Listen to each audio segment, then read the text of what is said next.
Today, President Obama capped the week with a remarkable, newfangled, cut-out-the-middleman appeal to non-American people. He released a video message, a long one, to the people of Iran who are celebrating the arrival of the Persian New Year. For nearly 3 decades, relations between our nations have been strained. But at this holiday, we are reminded of the common humanity that binds us together.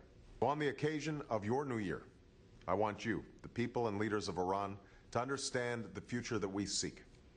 It's a future with renewed exchanges among our people and greater opportunities for partnership and commerce. It's a future where the old divisions are overcome, where you and all of your neighbors and the wider world can live in greater security and greater peace. 3.5 minutes of nuanced, savvy, personal communication with the people of America's most often derided and demagogued adversary.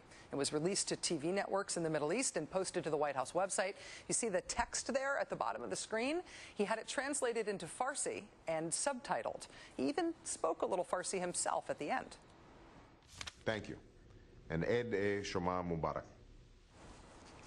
Happy New Year, everyone. Here's to the year 1388 on the Iranian calendar. I feel like I'm just barely getting used to writing, 1387 on my checks. Where's the time go? Here also is to the delightful challenge of covering a president who can apparently run rings around the old media ways of doing things whenever he wants to. Joining us now live from Beirut, Lebanon, is Borzou Daragahi. He's the Los Angeles Times bureau chief there. Borzou, thank you so much for coming on the show tonight. It's nice to see you. It's my pleasure. How did the president do with speaking Farsi at the end of his address there, and what did he say? I thought he did. He said happy holidays, and he used the kind of standard word aid for holiday. I think he did a pretty good job. It was a pretty good pronunciation. How many people do you think will see this message in Iran? I know that Iran didn't air it on state TV, but I don't have a sense of how media savvy and how well connected your average resident of Tehran is. Well, I think that, I know that Iranians are very media savvy at this time. Satellite television penetration is beyond just the big cities now. In the countryside, most people at least know someone who has access to satellite television. And also internet penetration is among the highest rates in the Middle East. So eventually, this message will trickle towards the ordinary people of Iran. Borzou, I know that other American presidents have made similar appeals to the people of Iran. The secretaries of state and presidents routinely send New Year's greetings, for example. But this message from Obama did seem pretty substantive. And I thought it was interesting that Shrita Parsi from the National Iranian American Council said that it was a big deal that Obama used Iran's full name, the Islamic Republic of Iran. Shrita Parsi saying that maybe that was some sort of subtle signal that the U.S. is no longer pursuing regime change there. Did you pick up on any substantive signals like that? Absolutely. I think that was very significant because a lot of times when U.S. politicians refer to Iran, they do not use that full name. And also, in terms of addressing these issues, it was very substantive in terms of addressing the actual problems that exist between Iran and the U.S. Usually you have two kinds of communications by U.S. officials towards Iran, either sort of ultimatums expressing unhappiness with one aspect or another of Iranian policy, or these kind of soft, very genial gestures towards the Iranian people, but not towards the leaders. And here you had sort of a combination of political and humane rhetoric that was rare, that you haven't heard so far. Well, what do you think the overall strategic move is here? I mean, who inside Iran is this message from President Obama potentially good for, and who might it potentially undermine, if it could have that big an impact?